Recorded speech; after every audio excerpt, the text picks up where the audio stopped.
Salut mes exocotyladés. Ou plutôt, mes poissons volants. Mais si, vous connaissez forcément. C'est une poiscaille qui a une allure vraiment particulière et franchement, moi je les trouve sympas les gars. Ouais, parce qu'avec leur nageoire en forme d'aile, on pourrait presque croire qu'ils volent quand ils font un bond hors de l'eau.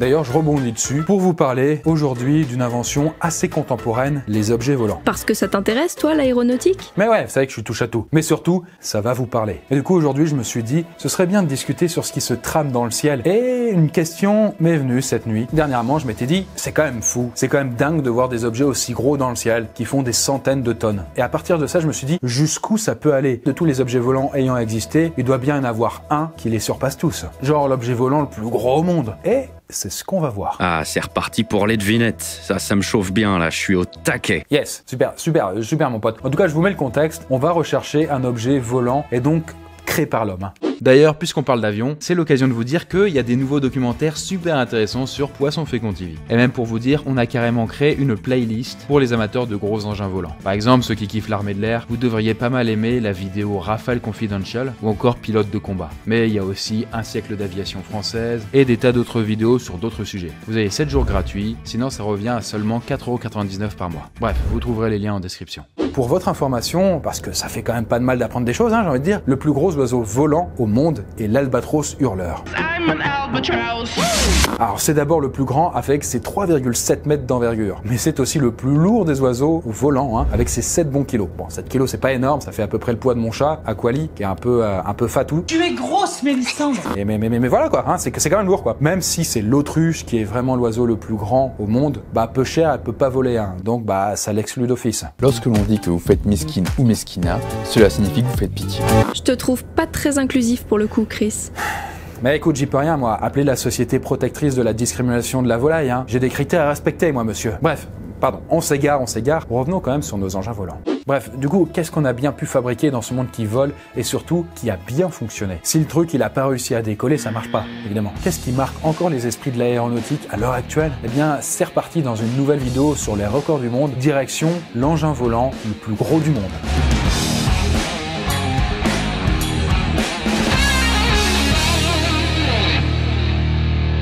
Bien, en tout cas, une chose est sûre, l'homme a toujours voulu voler dans le ciel. Tout le monde connaît Icare, qui s'est brûlé les ailes en se rapprochant un petit peu trop du soleil. Alors le con, ouais. Bon, je précise, c'était dans la mythologie grecque, quand même. Donc déjà, pendant l'Antiquité, on imaginait qu'un jour, on pourrait s'envoler dans les airs, à l'aide, disons, de divers stratagèmes. Oui, ça n'a pas vraiment marché pour nous au début, Tu as raison. On se souvient bien d'un certain peintre de la Joconde pendant la Renaissance, quoi. Léonard de Vinci. Lui-même. Pas mal, ce petit truc. D'ailleurs, à l'époque, il a la brillante idée de consacrer une partie de ses travaux à un croquis d'aéronef qu'il appelle l'ornithoptère. Bon, en vrai, ça ressemble plus à une sorte de planeur qui vous oblige à agiter vos bras pour battre des ailes. Du coup, on parle pas de moteur ici, puisque ça décolle à force des bras uniquement. Je vous spoil, ça a été un échec, malheureux. Désolé Léonard.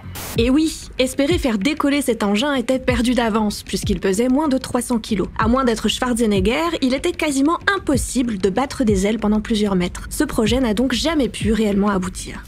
Et je parle même pas de l'idée du proto-hélicoptère de Léonard de Vinci. Son croquis sur la vis aérienne supposé de faire tourner rapidement une espèce d'hélice. Mais on se rend compte aujourd'hui que même ce projet n'aurait pas pu aboutir à cause du poids de la machine et du coup du volontaire qui aurait empêché l'hélico de décoller. Ouais, mais ça n'a pas été le seul à imaginer un engin volant, non? Non, et heureusement que les inventeurs d'après ont pu réfléchir à un appareil motorisé, sinon on serait encore resté cloué au sol. On a donc dû attendre la fin des années 1890 pour espérer assister à quelque chose d'à peu près potable quoi. D'ailleurs, le premier à avoir soi-disant fait le premier décollage de l'histoire est français. Il s'appelle Clément Ader. Il affirme avoir fait voler son engin qu'il a appelé Avion 3 à la fin du 19e siècle. La France, première en aéronautique, oh là là. Oui, mais en fait, hormis ses salariés, personne n'a vraiment été témoin de cet exploit. Du coup, on ne sera jamais vraiment sûr de savoir si c'était le number one ou pas. D'ailleurs, il faut en réalité attendre 1903 pour voir le premier vol motorisé de l'histoire, avec le Flyer des frères Wright.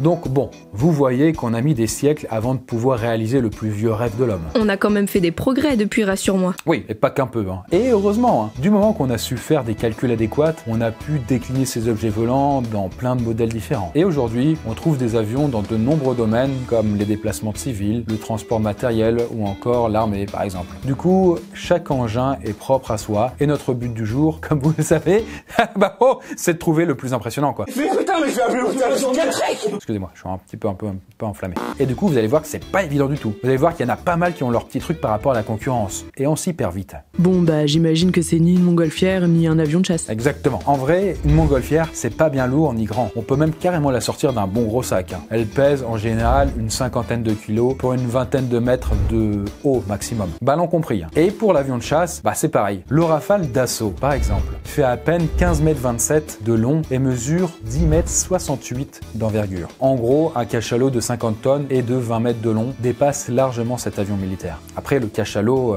il vole pas, c'est vrai. C'est vrai, quoi, c'est vrai. Vous êtes un fou. Mais voilà, tout ça pour dire que le Rafale, qui est créé par la France, n'est rien comparé au petit palmarès que je vous ai préparé. Ok, j'abandonne. Puis de toute façon, je m'y connais pas du tout en avion, donc voilà. Ouais, c'est sûr qu'à moins d'être un spécialiste, on s'y perd un petit peu dans les noms. Surtout que, il y a des centaines et des centaines et des centaines de modèles, quoi. Et tous ne rentrent pas dans des records. Mais il y en a déjà quelques-uns qui sont dans la course. Par exemple, un avion datant de 2014, l'Airlander 10. Non, attendez, non, Airlander, pas Highlander. Pour résumer, ce petit bijou de technologie est en réalité un hybride d'avion, d'aéronef, mais aussi d'hélicoptère. Il fait tout de même 92 mètres de long pour 43,5 mètres d'envergure. Il est de ce fait considéré comme le plus grand aéronef du monde. Oui, le plus grand... Super, moi j'adore cette vidéo. Même si ça vole pas haut, hein. Faut partir maintenant, faut partir. Ouais. Putain, ça va être dur sa mère. Du coup, oui, je disais, oui, le plus grand des aéronefs du monde. Mais pas le plus grand des engins volants pour autant. En fait, il fait pas le poids face à un monstre russe. J'ai nommé les cranoplanes.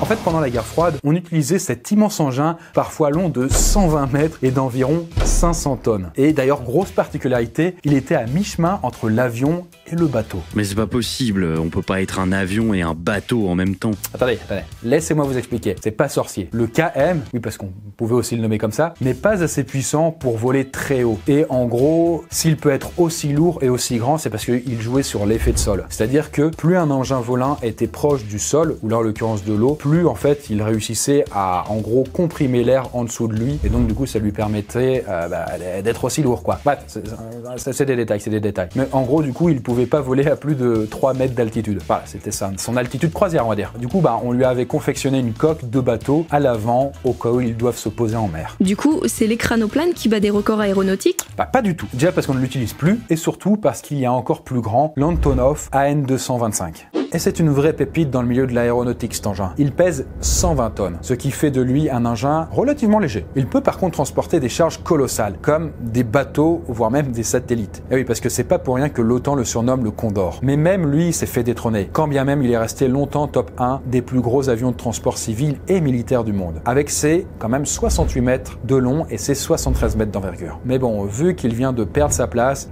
c'est qu'il y a plus imposant. Tu vas me dire qu'on a des engins encore plus gros que ça ? Eh bien oui, en fait, il y a 2 records mondiaux concernant l'engin volant le plus gros de la Terre. Déjà, pour l'objet le plus long du monde, j'ai un exemple tout trouvé pour vous, l'Hindenburg. Bon, celui-là n'était pas utilisé pour l'armée. En fait, c'était un dirigeable commercial assez intéressant. Son vol inaugural s'est fait en mars 1936 grâce à son constructeur, la firme très connue du nom de Zeppelin. La compagnie, elle a coulé, quoi. Et d'ailleurs, pour une bonne raison, c'est qu'en fait, son vol a duré 14 mois avant de subir un incendie très marquant et meurtrier qui a d'ailleurs définitivement mis fin au transport transatlantique par dirigeable. Donc on peut dire que le projet est parti en fumée.